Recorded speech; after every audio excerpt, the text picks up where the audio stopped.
তাহলে আমার হায়াতটা কতদিন আছে, বা আমার হায়াতটা কি আল্লাহর কাছে সুপারিশ কইরা আমার হায়াতটাকে একটু বাড়ানো যায় কিনা? তখন জিব্রাইল বলে, ওগো আল্লাহর পয়গম্বর, আল্লাহর কাছে হায়াতের জন্য সুপারিশ করার দায়িত্ব আমার না। মনে হয় এটা আজরাইল ফেরেশতার কাছে যায় তুমি বলতে পারো, কারণ আজরাইল যেহেতু মানুষের জান কবজ করে, সে জানে হায়াত কি বাড়ানো যাবে না যাবে না, তা আজরাইল বলতে পারবে। তখন পয়গম্বর ইদ্রিস বলে, ঠিক আছে, আজরাইল ভাইয়ের কাছে আমাকে নিয়ে যাও, আমি আল্লাহর কাছে যেন সে আমার জন্য একটু সুপারিশ করে, আল্লাহ যেন আমার হায়াতটা বাড়ায়া দেয়। আমি যদি আল্লাহর জমিনে বেশি দিন থাকতে পারি, তাহলে আমি আল্লাহ তাআলার কাছে বেশি নেক লইয়া উঠতে পারবো। জিব্রাইল আলাইহিস সালাতু ওয়াস সালাম ইদ্রিস আলাইহিস সালাতু ওয়াস সালামকে সাথে লইয়া চতুর্থ আসমানে আজরাইলের কাছে গেলেন। চতুর্থ আসমান কোন ফেরেশতা থাকে? হযরত আজরাইল আলাইহিস সালাতু ওয়াস সালামের ওই জায়গা অফিস আছে। কি আছে ভাই? অফিস আছে। ওই অফিসে জিব্রাইল আলাইহিস সালাতু ওয়াস সালাম আজরাইলকে নিয়ে গেলেন, এই ইদ্রিস আলাইহিস সালাতু ওয়াস সালামকে নিয়ে গেলেন। নিয়ে যাওয়ার পরে জিব্রাইল আলাইহিস সালাতু ওয়াস সালাম আজরাইলের কক্ষে ঢোকার আগে সালাম দিলেন। সালামের জবাব নেওয়ার পরে বলতেছে, ওগো জিব্রাইল, তোমার সাথে কে? তখন জবাব দিল যে আমার সাথে আল্লাহর পয়গম্বর হযরত ইদ্রিস আলাইহিস সালাতু ওয়াস সালাম। আজরাইল ফেরেশতা যখন এই কথাটা শুনলেন, শোনার সাথে সাথে আজরাইল বলতেছে আলহামদুলিল্লাহ। এবার জিব্রাইল বলে, ওগো আজরাইল ভাই, আপনার কাছে হযরত ইদ্রিস আলাইহিস সালাতু ওয়াস সালাম আসছিল কিছু কথা বলার জন্য,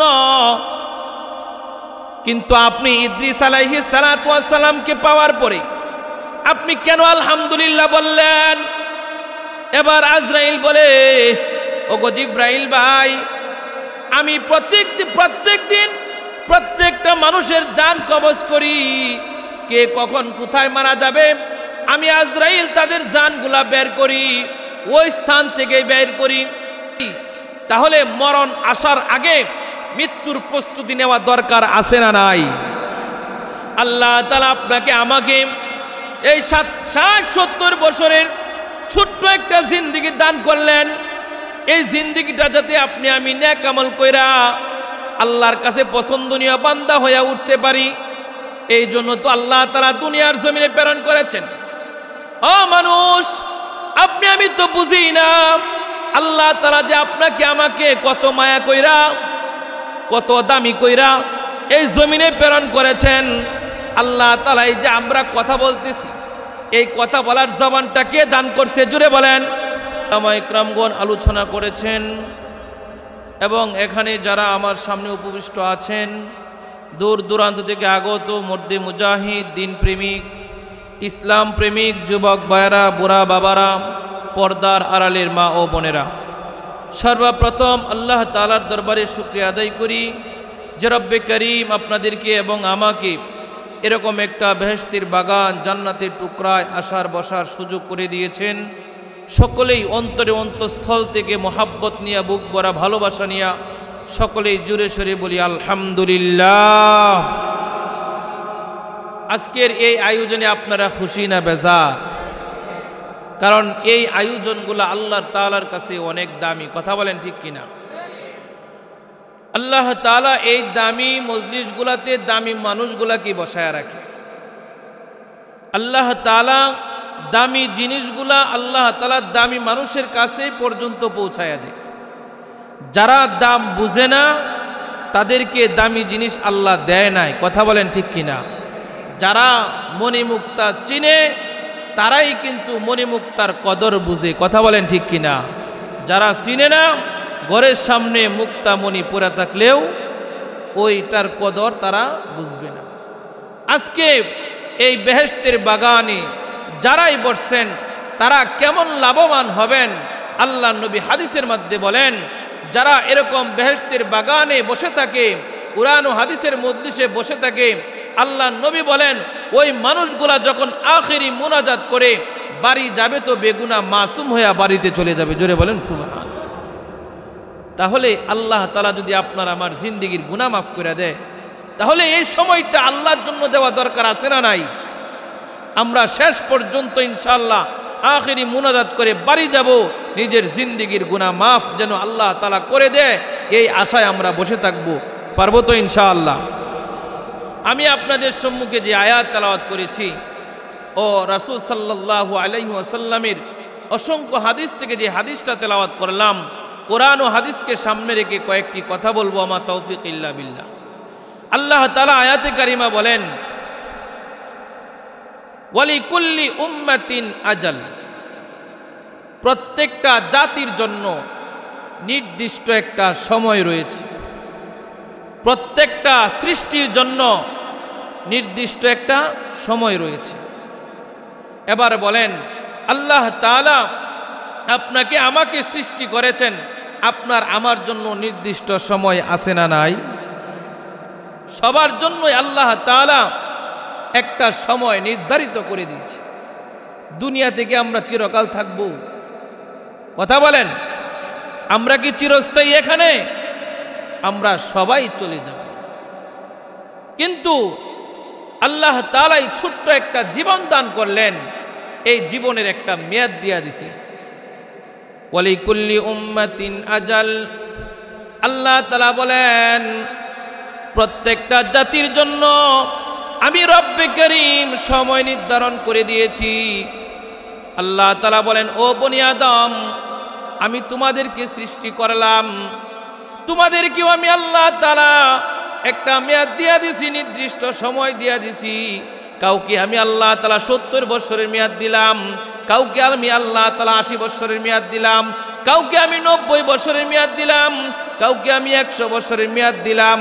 কিন্তু নির্দিষ্ট সময় আসা মাত্রই ওই সময় থেকে 1 সেকেন্ড বেশিও হবে না, 1 সেকেন্ড কমেও হবে না। কথা বলেন ঠিক কিনা?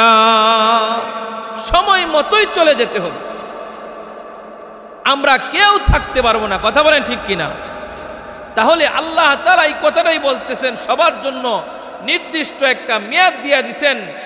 তাহলে এই নির্দিষ্ট মেয়াদের চাইতে 1 সেকেন্ড বেশিও হবে না, কমও হবে না। ফাইদা জা আজালুহুম, ওই নির্দিষ্ট সময় যখন চলে আসবে, লা ইস্তাখিরুনা সাআতাও ওয়ালা ইস্তাকদিমুন, ওই মেয়াদ নির্দিষ্ট সময়ের চাইতে 1 সেকেন্ড বেশিও হবে না, 1 সেকেন্ড কমও হবে না। তাহলে এবার বলেন, ওই সময় আসার আগে যেই 70 বছরের হায়াত আল্লাহ তাআলা দিলেন, 60 বছরের হায়াত আল্লাহ তাআলা দিলেন, এটা কেন দিলেন? এখন এটা আমাদের জানা দরকার আছে না নাই? এই 70 বছরের হায়াত দিছে কি ঘরবাড়ির মালিক হওয়ার জন্য, কোটিপতি হওয়ার জন্য, বেশি বেশি বিয়ে শাদী করে সন্তানাদি জন্ম দেওয়ার জন্য? এই জন্য কি আল্লাহ হায়াত দিছে? আল্লাহ তাআলা এই 60-70 বছরের হায়াত দিয়েছেন কেন? আল্লাহ তাআলা অন্য জায়গায় বলেন, আল্লাযী খালাকাল মাউতা ওয়াল হায়াতা লিয়াবলুয়াকুম আইয়ুকুম আহসানু আমালা। আল্লাহ তাআলা বলেন, আল্লাযী খালাকাল মাউতা ওয়াল হায়াতা, এবার বলেন মওতকে সৃষ্টি করেছেন। কথা বলেন, মওতকে সৃষ্টি করেছেন, হায়াতকে সৃষ্টি করেছেন। আল্লাহ তাআলা বলেন, আমি মৃত্যু সৃষ্টি করেছি, ওয়াল হায়াতা, হায়াত সৃষ্টি করলাম। মুফাসসিরিন ইকরাম তাফসীরের কিতাবের ভিতরে লেখে, আয়াতে কারিমা আল্লাহ তাআলা মৃত্যু শব্দটা আগে কেন আনলেন, তারপরে হায়াত কেন আনলেন? কারণ আপনি আমি সর্বপ্রথম জীবিত ছিলাম না মৃত ছিলাম? সবাই তো আমরা মৃত ছিলাম, তারপরে সে আল্লাহ তাআলা হায়াত দিছে। কথা বলেন ঠিক কিনা? এই জন্য আল্লাহ তাআলা বলেন, আল্লাযী খালাকাল মাউতা, প্রথমে আল্লাহ তাআলা মৃত্যু সৃষ্টি করেছে। তার মানে সবাই আপনি আমি সর্বপ্রথম মৃত ছিলাম, ওয়াল হায়াতা, তারপরে আল্লাহ তাআলা হায়াত দিয়েছে। কথা বলেন ঠিক কিনা? আল্লাহ তাআলা মৃত থেকে জীবিত করেছে। কিভাবে আল্লাহ সৃষ্টি করেছেন? অন্য আরেক আয়াতে আল্লাহ বলেন, মিনহা খালাকনাকুম ওয়া ফিহা নুঈদুকুম ওয়া মিনহা নুখরিজুকুম তারাতান উখরা। আল্লাহ তাআলা বলেন, ও মানুষ, আমি তোমাদেরকে মাটি থেকে সৃষ্টি করেছি। মিনহা খালাকনাকুম, মাটি থেকে আমি তোমাদেরকে বানাইলাম। ওয়া ফিহা নুঈদুকুম, আবার তোমাদেরকে ওই মাটির ভিতরে আবার যেতে হবে। কথা বলেন ঠিক কিনা? এই বিশ্বাস আমাদের আছে? সবাই বিশ্বাস করেন যে মাটি থেকে আল্লাহ বানাইছে, আবার মাটিতেই যেতে হবে? এই কথাটা আমরা সবাই বিশ্বাস করি। কারণ মরণকে সবাই বিশ্বাস করে। এমনও মানুষ পাওয়া যাবে যে আল্লাহকে বিশ্বাস করে না। কথা বলেন ঠিক কিনা? এমনও মানুষ আছে জান্নাত জাহান্নাম বিশ্বাস করে না, হাসর নাসর বিশ্বাস করে না, কবরের আযাব বিশ্বাস করে না, মরার পরে যে শাস্তি হবে বিশ্বাস করে না, স্বয়ং আল্লাহকে অস্বীকার করে বসে, কিন্তু মরণকে সে বিশ্বাস করে। কথা বলেন ঠিক কিনা? কারণ মৃত্যু এমন এক নিশ্চিত সংবাদের নাম, যার অস্বীকারী দুনিয়াতে কেউ নাই। সবাই কিন্তু মরণকে বিশ্বাস করে। চাই মানুষটা নামাজি হোক, চাই মানুষটা বেনামাজি হোক, চাই মানুষটা মুসলমান হোক, চাই মানুষটা হিন্দু হোক, কাফের হোক, বৌদ্ধ হোক, সর্বস্তরের মানুষগুলাই কথা বিশ্বাস করে, আমি এই দুনিয়াতে চিরকাল থাকতে পারবো না। মরণ আসবে আসবে, এটা সবাই বিশ্বাস করে। তাহলে আল্লাহ তাআলাই তো এই কথাই বলতেছে যে আমি তোমাদেরকে সৃষ্টি করলাম, আবার আমি তোমাদেরকে মাটিতে আবার দাফন করা হবে, তারপরে আল্লাহ তাআলা পুনরায় জীবিত করবেন। কথা বলেন, এই কথাটা কার? আল্লাহ। আল্লাহ বলছে সৃষ্টি করছে মাটি থেকে, আবার মাটিতেই কবর দেওয়া হবে, আবার মাটি থেকে উঠাবে। এই কথাটা কার? তাহলে এই পর্যন্ত বিশ্বাস করলাম আল্লাহ আমারে বানাইছে, আবার আমার মরতে হবে, তো মরার পরে তো উঠতে হইব, এটা বিশ্বাস করা দরকার আছে না নাই? যদি মরার পরে উঠতে হয়, আবার পুনরায় জীবিত করে, তাহলে মনে রাখবেন আল্লাহ তাআলা যে ৬০-৭০ বছরের হায়াত দিয়েছে, ওই পুরাটা হায়াতের জিন্দেগি আল্লাহর আদালতে দাঁড়ায় আপনার হিসাব দেওয়া লাগবে। কথা বলেন ঠিক কিনা? কেউ বাঁচতে পারবে না। তাহলে এই ৬০-৭০ বছরের হায়াত আমি কোন পথে ব্যয় করতেছি, এটা হলো আমার লক্ষণীয় বিষয়। আমি তো দুনিয়াতে আসলাম, আল্লাহ তাআলা আমাকে বানাইলেন, ৬০-৭০ বছরের হায়াত আল্লাহ কেন দিলেন? আল্লাযী খালাকাল মাউতা ওয়াল হায়াতা, আল্লাহ তাআলা বলেন, ওরে বান্দা, আমি তোমাদেরকে ৬০ বছরের হায়াত দিলাম, ৭০ বছরের হায়াত দিলাম, ৮০ বছরের হায়াত দিলাম। কেন দিলাম জানোনি? লিয়াবলুয়াকুম, আমি যাতে করে তোমাদেরকে পরীক্ষা করতে পারি। কিসের পরীক্ষা? আইয়ুকুম আহসানু আমালা, কার আমল কত সুন্দর। ৬০-৭০ বছরের হায়াত পাওয়ার পরে কোন মানুষটা আমলকে সুন্দর করেছে, রাসূলের সুন্নাত দ্বারা নিজের দেহকে সাজাইছে, রাসূলের আদর্শ দ্বারা নিজের পরিবারকে সাজাইলো, রাসূলের সুন্নাত দ্বারা নিজের সমাজকে তৈরি করেছে, নিজের পরিবারকে রাসূলের আদর্শ দ্বারা সাজাইছে। এই ৬০-৭০ বছরের হায়াতের জিন্দেগি আল্লাহ রাসূলের বিধান মতো তুমি পরিচালনা করলা নাকি? এই জিনিসটা আল্লাহ দেখতে চায়। ৬০-৭০ বছরের হায়াত পাওয়ার পরে যেই লোকটা রাসূল সাল্লাল্লাহু আলাইহি ওয়াসাল্লামের সুন্নাত দ্বারা নিজের ৩.৫ হাত বডিকে সাজাইল, ওই লোকটাই হলো ভাগ্যবান, ওই লোকটাই হলো আল্লাহর কাছে দামি। এবং কথা বলেন ঠিক কিনা? ওই লোকটাই হলো জান্নাতি। কারণ সে এই হায়াতটা পাওয়ার পরে হায়াতকে সাজাইছে কিভাবে? নেক আমল দ্বারা। কিসের দ্বারা? আইয়ুকুম আহসানু আমালা, নেক আমল দ্বারা। যেই বান্দা হায়াতটাকে সাজাইলো, ৬০-৭০ বছরের হায়াত পাওয়ার পরে যেই লোকটা জীবনে কোনোদিন নামাজ ছাড়ে নাই, যেই লোকটা জীবনে কোনোদিন মিথ্যা বলে নাই, যেই লোকটা জীবনে কোনোদিন মানুষকে গালমন্দ করে নাই, যেই লোকটা হায়াত পাওয়ার পরে ক্ষমতা পাওয়ার পরে অন্যের উপরে জুলুম করে নাই, নির্যাতন করে নাই, যেই লোকটা টাকা পয়সা মালিক হওয়ার কারণে অহংকার করে নাই, যেই লোকটা দুনিয়ার জিন্দেগিতে তার হায়াতটা কোরআন এবং সুন্নাত দ্বারা সাজাইলো, ওই লোকটা আল্লাহ তাআলার কাছে শ্রেষ্ঠ। কথা বলেন ঠিক কিনা? ওই হইল আশরাফুল মাখলুকাত। মানুষ হইলেই কি শ্রেষ্ঠ হয়ে যাবে? আমার কথা বুঝতেছেন? আমার কথা কি আপনাদের বুঝে আসে? মানুষের ঘরে জন্ম নিলে কি শ্রেষ্ঠ? মানুষের ঘরে জন্ম নিলে কিন্তু শ্রেষ্ঠ হওয়া যায় না। মানুষরূপী জানোয়ার আছে যারা মানুষের ঘরে জন্ম নিছে, কিন্তু তাদের আচরণ জানোয়ারের চাইতে নিকৃষ্ট। তাদের স্বভাব চরিত্র হাইওয়ান জানোয়ারের চাইতেও খারাপ। এটা আল্লাহ তাআলাই বলে দিয়েছেন। আল্লাহ তাআলা বলেন, উলাইকা কাল্লানাম বাল হুম আদাল। কিছু মানুষ আছে যারা চতুষ্পদ জানোয়ারের চাইতে নিকৃষ্ট। তারা কেমন মানুষ?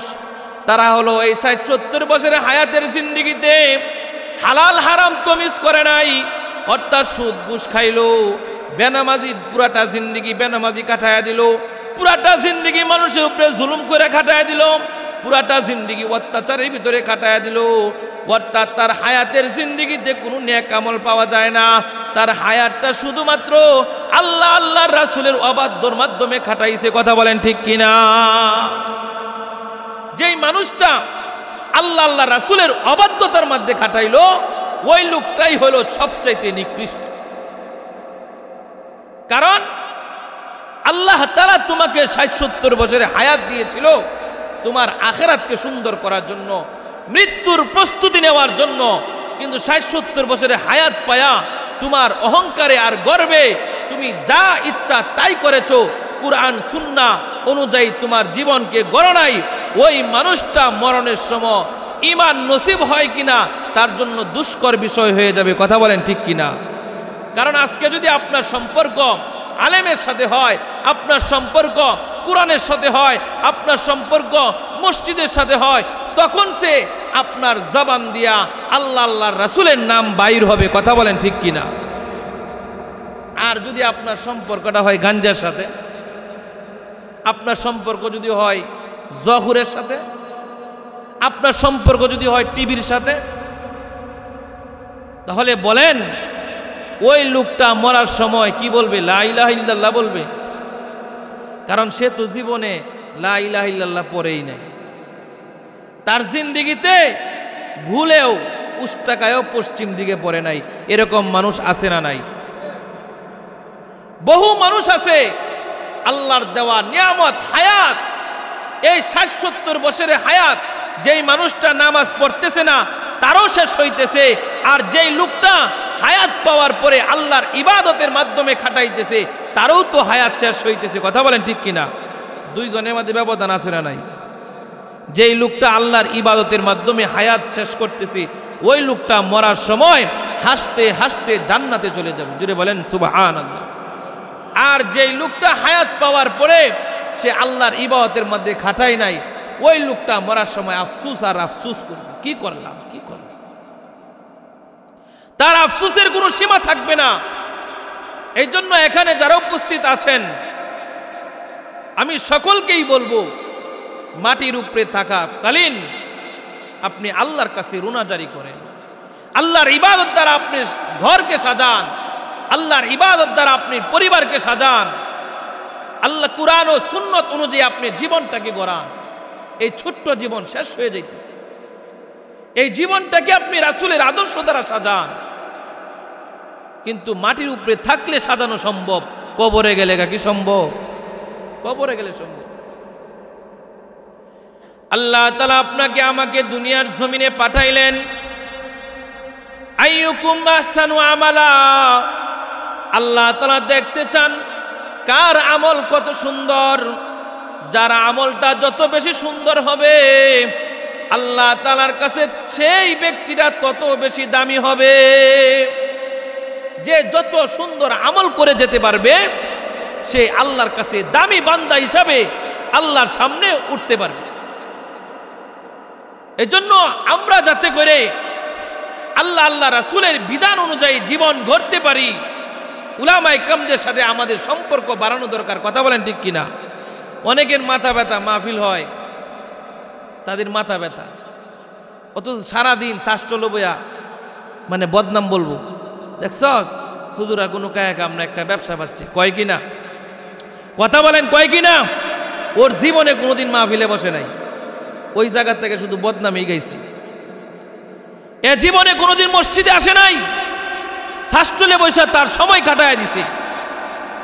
ওই লোকগুলা এই সমস্ত কথা বলে, আপনাকে দিন থেকে সরাইতে চায়। আজকে কোরআন ও হাদিসের আলোচনা হওয়ার কারণে যুব সমাজ এখনো টিকে আছে।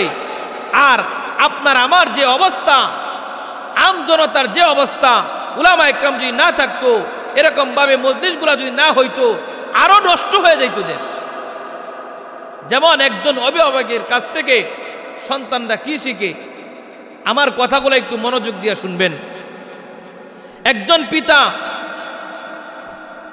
সে রাত্রে 12টার সময় বাড়িতে আসে, এই সন্তান কি দেখে কিনা? জোরে বলেন।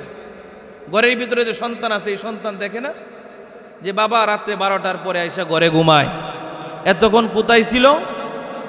হয়তোবা জুয়া খেলছে, হয়তোবা টাস খেলছে, না হয় গাঞ্জা খাইছে, না হয় টিভির সামনে বসেছিল।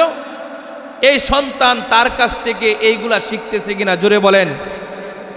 এই সন্তান এটা শিখতেছে যে আমার বাবা রাত 12টায় টিভি দেখায়া ঘুমাইতো, আমিও বিয়া শাদির পরে যুবক বয়সটা আমিও এইভাবে কাটাবো।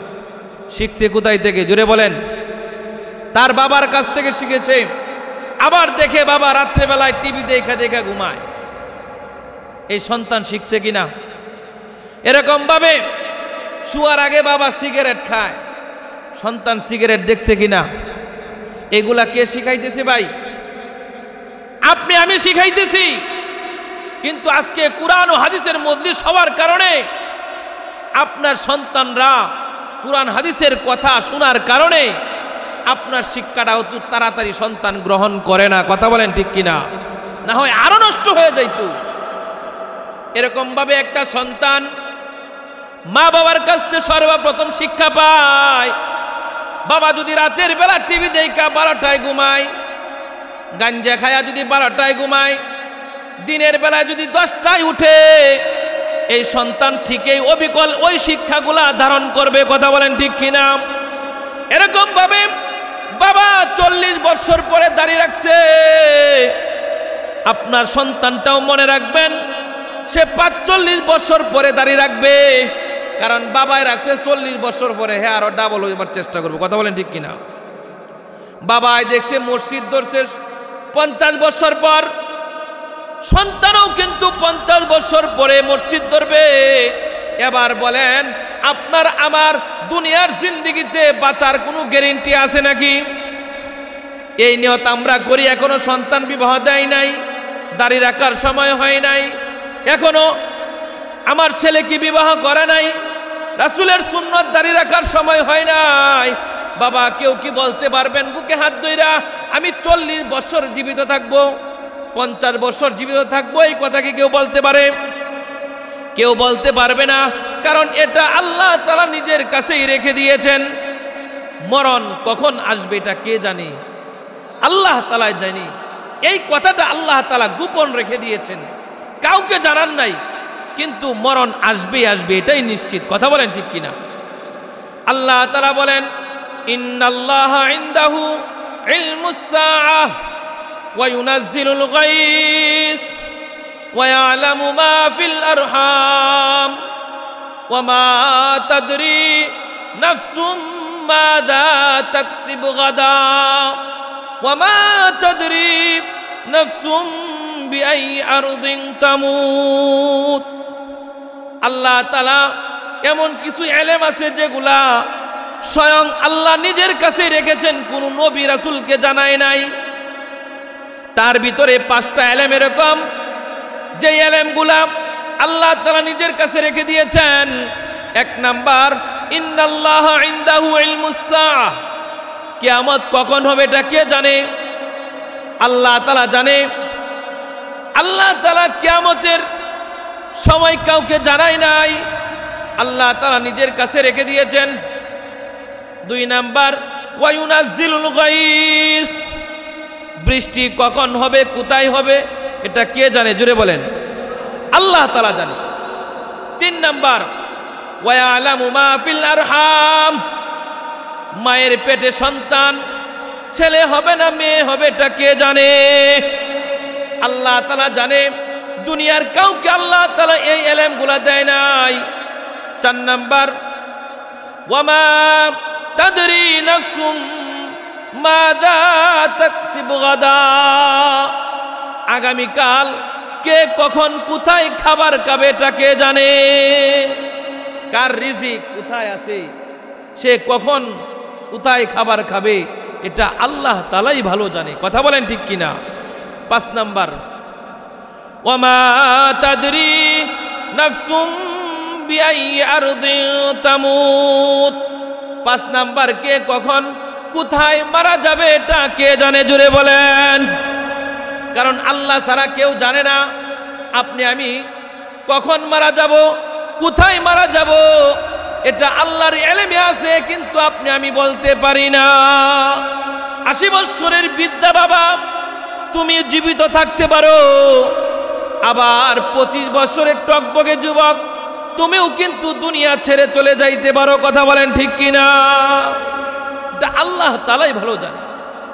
কখন কে মারা যাবে এটা আমরা কেউ বলতে পারবো না, কিন্তু দুনিয়া থেকে চলে যাব এটাই নিশ্চিত। আপনার মরণটা যেখানে আছে ওই স্থানে আল্লাহ তাআলা আপনাকে কোনো না কোনোভাবে পৌঁছায়া দিবে। যেমন আল্লাহর পয়গম্বর হযরত ইদ্রিস আলাইহিস সালাতু ওয়াস সালাম, হযরত ইদ্রিস আলাইহিস সালাতু ওয়াস সালাম, ইদ্রিস আলাইহিস সালাতু ওয়াস সালামের কাছে আল্লাহ তাআলা ওহী পাঠাইছেন জিব্রাইলের মাধ্যমে। যে জিব্রাইলকে বলেছে, জিব্রাইল যাও আমার পয়গম্বর ইদ্রিসকে জানায়া দাও, ইদ্রিস যতদিন দুনিয়ার জমিনে বেঁচে থাকবে এখন থেকে নেক কাজ করবে একটা, আমি আল্লাহ তাআলা তাকে সওয়াব দিব 2টা। জোরে বলেন সুবহানাল্লাহ। আচ্ছা বলেন, এই লোভ নবীর ভিতরে আছে না নাই? কারণ নবীরা ছিলেন আল্লাহ পাগল। কি পাগল ভাই? আল্লাহ তাআলা নবীদেরকে নির্বাচন করেছেন, যাচাই বাছাই কইরা পছন্দ কইরা এক একজন নবীকে আল্লাহ তাআলা পাঠাইছেন।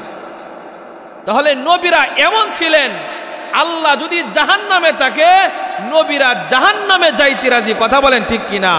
নবীরা জান্নাতও চায় না, জাহান্নামও চায় না, চাই কাকে ভাই? আল্লাহকে। যখন আল্লাহ তাআলা এই কথা বলছে যে নেক কাজ করব একটা, সওয়াব দেব কয়টা? 2টা। আমাদেরকে যদি বলা হয়তো যে জামতলা বাজারে আগামীকালকে 10টার সময় গেলে চাউলের বস্তা দেওয়া হইব 2টা করে, লোকের অভাব পড়তো, হ্যাঁ, সিরিয়াল ধরতো। কারণ আমাদের ভিতরে লোভ হলো দুনিয়া। আমাদের ভিতরে কি ভাই? লোভ হলো কি? দুনিয়া। আখিরাতের লোভ আমাদের ভিতরে নাই। এই যে এখানে বসে আছেন, আল্লাহ নবীর হাদিস অনুযায়ী আল্লাহ তাআলা আপনাকে আমাকে পছন্দ করেন। কথা বলেন ঠিক কিনা? এবং বাড়ি ফিরবেন তো আল্লাহ বেগুনা মাসুম বানায় বাড়িতে নেওয়াবে। সুবহানাল্লাহ। এই ফজিলত শোনার পরেও থাকতে ভালো লাগে না, কারণ নগদ নাই। কি নাই? নগদ কিচ্ছু পাইলাম না, এই জন্য বৈশা থাকতেও ভাল লাগে না। কারণ আমরা বাঙালি তো নগদে বিশ্বাসী খুব। এই জন্য দুনিয়ার পিছনে আমরা এমন ভাবে ছুটি যে দুনিয়ার যদি আমার 5 টাকাও লাভ হয় ওই জায়গা যাইতে রাজি, কিন্তু আখিরাতে লক্ষ লক্ষ নেকি দেওয়া হবে তারপরেও আমরা যাইতে রাজি। আমাদের অভ্যাস হয়ে গেছে, অথচ আমাদের ভিতরে আখিরাতের কোনো লোভ নাই। কিন্তু নবীকে যখন বলা হইল যে আপনি যতদিন জীবিত থাকবেন এখন থেকে নেক আমল করবেন একটা, আল্লাহ তাআলা আপনাকে সওয়াব দিবে 2টা, নবীর ভিতরে লোভ জায়গা গেছে। এবার পয়গম্বর ইদ্রিস বলে, ওগো জিব্রাইল, আমি কতদিন তো আল্লাহর জমিনে জীবিত থাকবো এটা কি তুমি বলতে পারো নাকি? জিব্রাইল বলে, না, এই ইলম তো আমার নাই, আমি বলতে পারবো না। কারণ দুনিয়ার কোনো ফেরেশতা এই কথা বলতে পারবে কে কখন মারা যাবে? এটা জানে না। ইদ্রিস আলাইহিস সালাতু ওয়াস সালাম জিব্রাইলের কাছে জানতে চাইলো আমি কতদিন জীবিত থাকবো, যদি বেশি দিন হায়াত পাই তাহলে তো আমার সবটাও কি হবে? বেশি হবে। তখন জিব্রাইল বলেন না আমি তো বলতে পারবো না।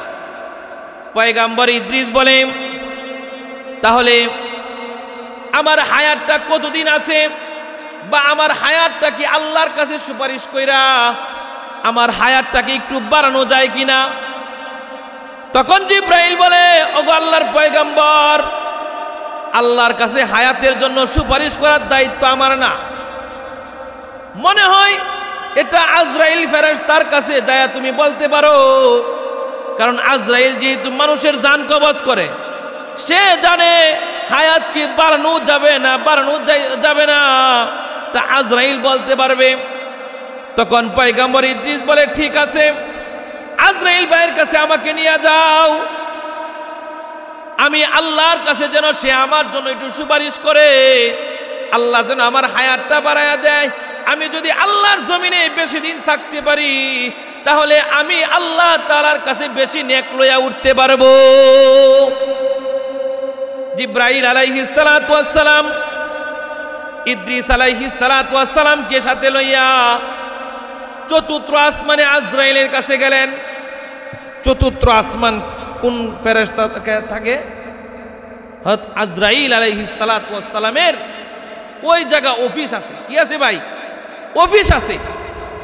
ওই অফিসে জিব্রাইল আলাইহিস সালাতু ওয়াস সালাম আজরাইলকে নিয়ে গেলেন, এই ইদ্রিস আলাইহিস সালাতু ওয়াস সালামকে নিয়ে গেলেন। নিয়ে যাওয়ার পরে জিব্রাইল আলাইহিস সালাতু ওয়াস সালাম আজরাইলের কক্ষে ঢোকার আগে সালাম দিলেন। সালামের জবাব নেওয়ার পরে বলতেছে ওগো জিব্রাইল তোমার সাথে কে?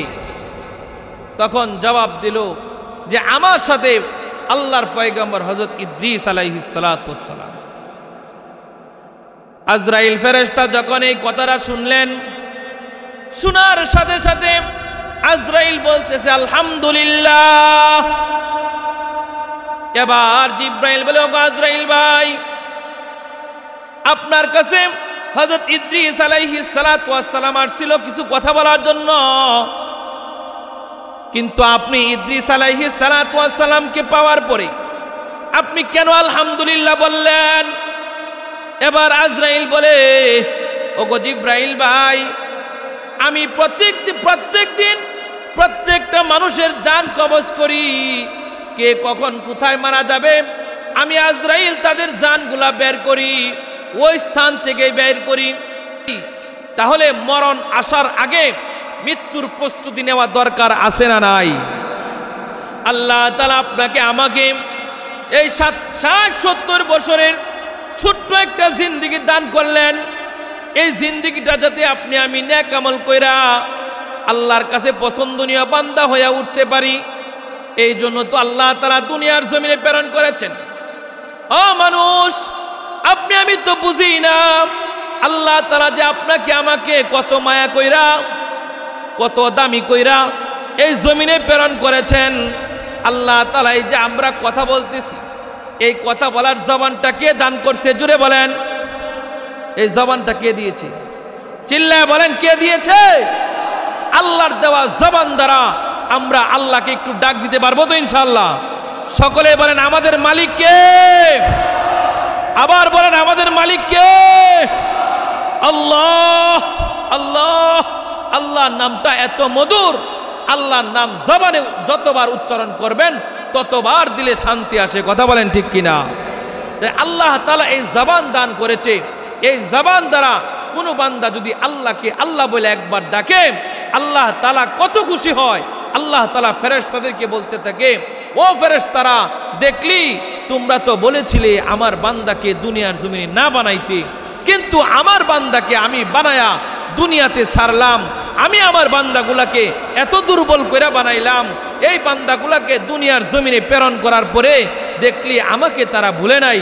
আমি আল্লাহ তাদেরকে কত ঝামেলা দিলাম, তাদের খাওয়া দাওয়া করতে হয়, তাদের চাকরি বাকরি করতে হয়, তাদের ওযু ইস্তেঞ্জা করতে হয়, তাদের যৌবিক চাহিদা পূরণ করতে হয়, বিবাহ শাদী করতে হয়, বিবি বাচ্চা তাদের লালন পালন করতে হয়। কথা বলেন ঠিক কিনা? আল্লাহ তাআলা বলে ও ফেরেশতা, আমি আল্লাহ তো তোমাদেরকে কোনো ঝামেলায় দেই নাই, তোমাদের চাকরি বাকরির প্রয়োজন নাই, তোমাদের খাওয়া দাওয়ার প্রয়োজন নাই, তোমাদের বিবি বাচ্চার প্রয়োজন নাই, তোমাদেরকে আমি আল্লাহ তাআলা কোনো ঝামেলায় দেই নাই। কিন্তু আমার বান্দাগুলাকে আমি দুর্বল কইরা বানায়া দুনিয়ার জমিনে ছাড়লাম। আমি আমার বান্দাগুলাকে এত ঝামেলা দিলাম, দেখলি ফেরেশতা এত ঝামেলা দেওয়ার পরেও আমার বান্দাগুলা আমাকে ভুলে নাই, আমাকে আল্লাহ বলে ডাকছে। ও ফেরেশতা সাক্ষী থাক, আমি রব্বে কারীম খুশি হইয়া আমি আল্লাহ তাদের জিন্দেগীর গুনাহগুলো আমি মাফ কইরা দিলাম। এই জন্য আল্লাহ আল্লাহর নাম জবানে বেশি বেশি উচ্চারণ করা। অনেক মানুষ আছে জবানে কথা বলতে পারে না, জবান আছে কিন্তু কথা বলতে পারে না, আব্বাকে আব্বা বলে ডাকতে পারে না, আম্মাকে আম্মা বলে ডাকতে পারে না। আমরা তো জবানে আব্বাকেও ডাকতে পারি, আম্মাকেও ডাকতে পারি, সন্তানকেও ডাকতে পারি, কিন্তু আল্লাহর নামটা কি আমরা ডাকতে পারি না?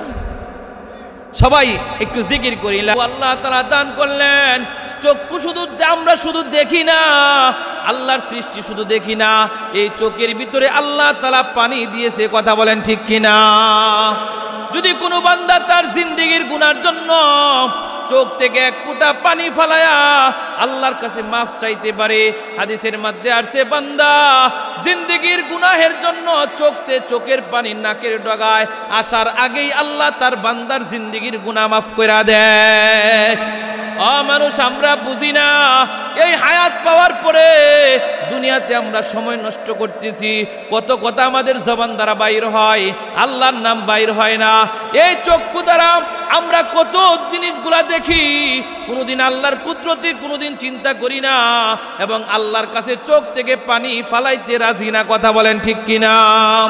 আল্লাহ তাআলা প্রত্যেকটা নিয়ামত এত দামি দামি করে দিছে, প্রতিটা নিয়ামত দ্বারা যদি আমি আল্লাহকে তালাশ করি, আমি আল্লাহকে খুঁজে পেয়ে যাব। কথা বলেন ঠিক কিনা? যাকে আল্লাহ তাআলা নিয়ামত দেয় নাই সে বুঝে নিয়ামত না থাকলে কি অসুবিধা। যেহেতু 12টা বেজে গেছে, রাত্র অনেক গভীর হয়ে গেছে, আমি শেষ করে দিব যে আল্লাহর নিয়ামত না থাকলে কি অসুবিধা। ছোট্ট একটা ঘটনা বলে আমি শেষ করে দিব। যে এক লোকে কানে শুনে না। কি শুনে না ভাই? কথা বুঝতেছেন তো ইনশাল্লাহ? কানে শুনে না, এটা কি কয়? হাতকালা। কি বলে? হাতকালা বা বদির, কানে শুনে না। এই হাতকালারে একজনে কি করছে, কয়েকটা ছাগল কিনে দিছে। ছাগল কিনে দিছে, যে কাম কাজ নাই, এই ছাগলগুলা চড়াক। এই হাতকালা মানুষ এই ছাগলগুলা চড়ায়। ছাগলগুলা একদিন রেখে গেছে মাঠে, আয়সা দেখে ছাগল আর নাই। এই হাতকালা ছাগল খুঁজতেছে। তখন এরে জিগায়, তারে জিগা, ভাই আমার ছাগলগুলা দেখছেন নাকি? তখন আর কেউ আর রাস্তা দেখায় না। ওরে আরেকটা লোকের যায় জিজ্ঞাসা করছে, ভাই আমার ছাগল দেখছেন? ওই লোকটা হইলো হাতকালা। হ্যাঁ, তো আর কানে গুনে শুনে নাই, তার কথাই বুঝলো যে মনে হয় কোনো রাস্তা খুঁজতেছে। সে দেখায় দিল, ভাই এই রাস্তা যান। এই হাতকালা মানুষ হ্যাঁ ওই রাস্তা গিয়ে আল্লাহর কি রহমত, সামনে গিয়ে ছাগল ভাই আছে, দেখে খুশি। যেহেতু কত মানুষরে জিগাইলাম, কেউ তো আর রাস্তা দেখাইলো না, এই লোকটা দেখানো মাত্রই আমি ছাগল ফায়ালাইছি, খুশি হয়ে আসে, মনে মনে ভাবে এর একটা ছাগল হাদিয়া দে। তখন এই পালের ভিতরে একটা ছাগল আছেন ঠ্যাং ভাঙ্গা, বলে হাদিয়া এটাই দে, হাদিয়া দিলে তো এরমই দে, বালাটা তো আর দেয় না। কথা বলেন ঠিক কিনা? তখন এই ঠ্যাং ভাঙ্গাটারে লই আইছে, আনার পরে ওই হাতকালা যে রাস্তা দেখাইছিল তারে আইনে ছাগল দিয়া দিছি। কোবাই নেন, কুলে করে আনিয়া দিছি। অন সাইরে দেহে ট্যাং ভাঙ্গা। হাতকালা কোবাই, আমি তো ট্যাং ভাঙছি না। সে কইতাছে, ছাগল আপনারে হাদিয়া দিলাম। হ্যাঁ কো, দেখছো এই জন্য তো বালা মানুষের পদ দেহানি নাই, পদ দেহে ভুল করছি। ও না আমারে কয় আমি ওদি ঠ্যাং ভাঙছি। হ্যাঁ কয় আমি ঠ্যাং ভাঙছি না। হ্যাঁ কো হাদিয়া দিলাম। হ্যাঁ কো আমি ঠ্যাং ভাঙছি না। তো দুই হাতকালা কানে না শুনিয়া বেরের মধ্যে পড়ছি নাকি। আর একজন যায় এই দিক দিয়া, নান্দাজতে গুড়া কিনিয়া যাইতাছে। এই হাতকালা দুজন হেরে দেখে কো, ভাই থামেন। দুজনে যে ঝগড়া, যে গুড়াউলা হ্যাঁ হইলো হাতকালা। গুড়াউলা 3 হাতকালা এখন এক কান হয়েছে। গুড়াউলার কাছে দুজন বিচার দিতেছে যে আমি ছাগল হাদিয়া দেই, হ্যাঁ নেয় না। হে হাতকালা কো আমি ট্যাং ভাঙছি না। গুড়াউলা কো আমি তো গুড়া চুরি হরি আনছি না, ওগুলো কিনে লইছি। হ্যাঁ ভাবতেছে দুইজনে বুঝে রে সুর সাব্যস্ত করতেছে। তখন 3 হাত কালায় লাগছে অন কাজ্যা। হ্যাঁ হাদিয়া দেয় আর হ্যাঁ ঠ্যাং ভাঙছি না, হ্যাঁ আমি গুড়া চুরি উড়িয়ে আনছি না। তখন 3 জন গেছে এলাকার মাতবরের কাছে। হে মাতবর হইল হাটকালা। এই দিন সহালে আবার মাতবরের বউ গেছে কাজে লাগে বাপের ভাই। এই 3 জনে দেখে মাতবরে ভাবতাছে দেখছস বেটি বাপের বাইত গে দাদা লুক পাঠাইয়া দিছে উনি। এখন 3 জনকে 3 জনের বক্তব্য দিল যে আমি ছাগল হাদিয়া দেই, হ্যাঁ হাদিয়া নেয় না। হ্যাঁ কয় আমি ছাগল ঠ্যাং ভাঙছি না, গুড়াগুলা কয় আমি গুড়া চুরি উড়িয়ে আনছি না। এই 3 বক্তব্য শুনিয়া মাতবরের রাগ উঠে উঠছে। মাতবরে মনে হচ্ছে বহুত কিছু কইতাছে তারে। হ্যাঁ উঠতে ক যে বেডি বাপের বাইত গেছে গা এই বেডির আর রাখতাম না।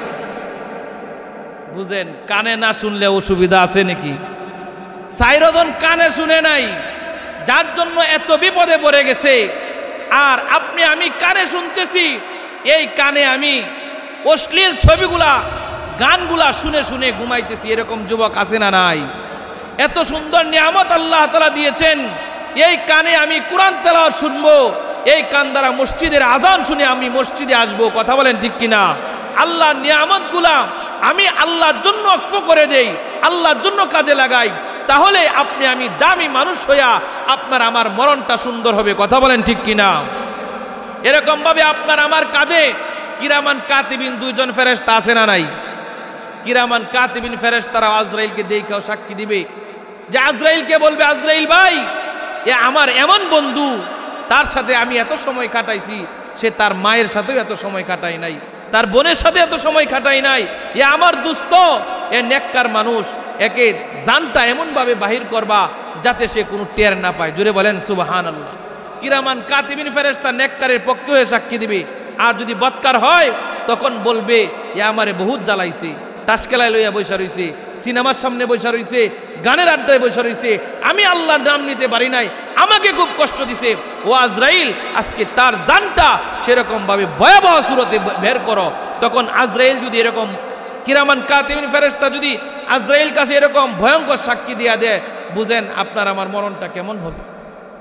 এজন্য হুঁশিয়ার, আল্লাহ তাআলা আমাদের সকলকেই নেককারের জিন্দেগি অতিবাহিত করার তৌফিক দান করুন। সকলে বলি আমিন। আল্লাহ তাআলা আপনাদেরকে আমাকে আর আপনার আমার হায়াতকে যেন আল্লাহ নেককার বানায় দেন। সকলে বলি আমিন। আলহামদুলিল্লাহ আপনাদের এখানে আসলাম, আপনারা সবাই আমার জন্য দোয়া করবেন। আপনাদের মসজিদে যিনি খতিব হাবিবুর রহমান আল হাবিবি সাহেব আমার খুব কাছের মানুষ, আমরা একই সাথে অনেক জায়গায় দেখা হয়, মাহফিল করি। উনি সারা বাংলাদেশ কোরআনের মেহান্নতি কাজ করেন, কোরআন শিক্ষা বোর্ডের উনি চেয়ারম্যান, বিভিন্ন জায়গা উনি যান সফর করেন, অনেক অত্যন্ত মোহাব্বত করেন। আপনাদের মাহফিলটা তো অতি তড়িৎ গতিতে হয়েছে, ভাই বলছে কোনো কথা নাই চলে আসছে। আপনাদেরকে এই পর্যন্ত উপস্থিতি খুব ভালো লাগলো। তাহলে আপনাদের কাছে আমি যে নসিহত রেখে গেলাম, আপনার আমার হায়াতটা যেন নেক হায়াতে বনতে পারি, এই জন্য সকলের কাছে আমিও দোয়া চাই, আমিও আপনাদের জন্য দোয়া করি। আল্লাহ তাআলা আমাদের সকলকে কবুল করো। সকলে বলি আমিন। ওয়া আখিরু দাওয়ানা আলহামদুলিল্লাহি রাব্বিল আলামিন। আসসালামু আলাইকুম ওয়া রাহমাতুল্লাহি ওয়া বারাকাতুহু।